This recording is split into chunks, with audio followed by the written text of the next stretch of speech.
So Brandon's gonna show us some of the props they have on display here this year. Yeah, I'm just going to talk you guys through some of the things that are here in the showcase. We all spent some time trying to pick and choose a variety of items to bring out here. Obviously, there's fans of... running in the exhibit hall. Please walk to your destination. Don't run. Stop running, Brandon. There's fans of all different genres here and all different films, so we try to really bring a selection of different items. And obviously, we haven't repeated anything from last year. We wanted to bring new material. So the first one we've got here is Vincent from the Black Hole. It's a model miniature of Vincent. We had Maximilian out last year, which was very well received. A lot of attention on that, so we thought this would be a good one to bring. It was the same scale, yeah, which is cool. We've also got the old Bob figure, so we've got the 3 for the set, which is pretty neat. So Vincent, we've got a Star Trek Next Generation tricorder here. We had Mike Moore of HMS stop by yesterday, who built many of the Star Trek props, including these tricorders, and he was explaining to us some of the details and how they work, how they were constructed, how they were modified from season to season. So that was really cool. We've got a Cronin mask from the first Hellboy film, another popular one, a great character, and there were a number of different styles of masks in the film, but this is one of the key styles that's featured heavily. Down here, you see that? Can you guys see? Down here we have a piece from ADI, Amalgamated Dynamics Incorporated, which has not really been seen before. We're actually working with ADI exclusively to present a collection of their material to the market, which we'll be offering out in the first week of August. Things from films like Alien 3, Alien Resurrection, Starship Troopers, Jumanji, Evolution, really just a sample of the films that they've worked on over their 20-year history. Is that going to be on your website? That will be on the website, yeah, in the first week of August. And it's fixed pricing, it's not That's right. No, it's not an auction. It'll be fixed pricing, as our sales always are. And it's just a great collection of material from different films that hasn't really been seen before. This particular piece was created for Alien 3, and it was built for a shot in the film that's an X-ray, where you basically see an X-ray of a face hugger on someone's face. So they had to do different levels of the X-ray, and this is the skeletal level, basically the bones of the face hugger. And it's just a really cool, interesting, sort of unique display piece, we think. So that's that. There's a few other ADI pieces that are here in the cases, which we'll talk you through also. This is not one, this is a different piece, but this is an original stop-motion skeleton of a Deadite character from Army of Darkness, Sam Raimi's film. And he was actually built out of an off-the-shelf kit. There are different types of joints in the armature. There's some ball and socket joints, which are a little more precise than the simple wire joints that are in some of the smaller areas like the hands. Stop motion, sort of a dying art, always a lot of interest in that, so we thought that would be a good one. Down here we have a great example of work from Rick Baker's Cinovation Studios. This is an original puppet of the George Gremlin from Gremlins 2. This guy is in remarkable condition considering the age. He has had a little bit of attention. He's been sealed and had minor restoration work done, but overall this was one of the nicer pieces that we had, one of the really good condition puppets. And this is what we would call a throw-around puppet. There's basically there's no hole in the bottom for a puppeteer's hand to go in. It's a full body thing, and the way they would use those, the actors would kind of hold it and shake it around, and it's basically a complete character without any kind of mechanisms visible that you can film from any angle. So there's simple joints in the arms that kind of allow it to flop around, but no real mechanisms. But just a great example of a full body Gremlin puppet. Over here we have Batman's sonar cowl from Batman and Robin.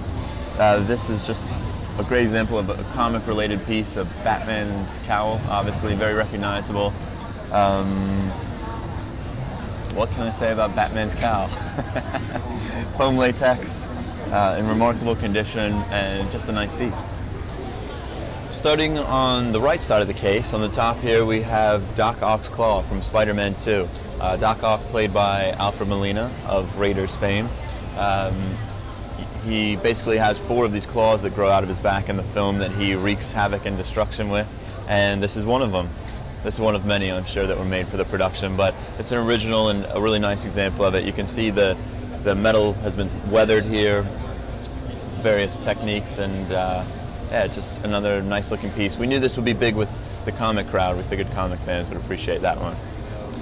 Down here, we've got a couple more pieces from the ADI collection. This is the Alien Queen's crown. This was off of a quarter-scale rod puppet. They basically built interchangeable crowns for when the queen is damaged after fighting later in the film. This piece is made out of fiberglass with a foam latex bit at the front here.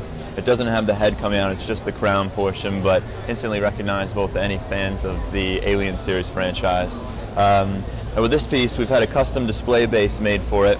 It's got the logo on there. It lights up, so you can turn the lights on and off.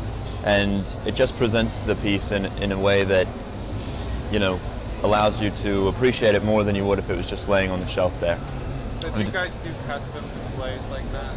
We will do those, yeah. Typically what we've done out of the LA office is the acrylic displays, which are designed to be hung on walls. This is something different that we're just getting into, basically a tabletop display. But yeah, always happy to talk to collectors if anyone has needs for that kind of work.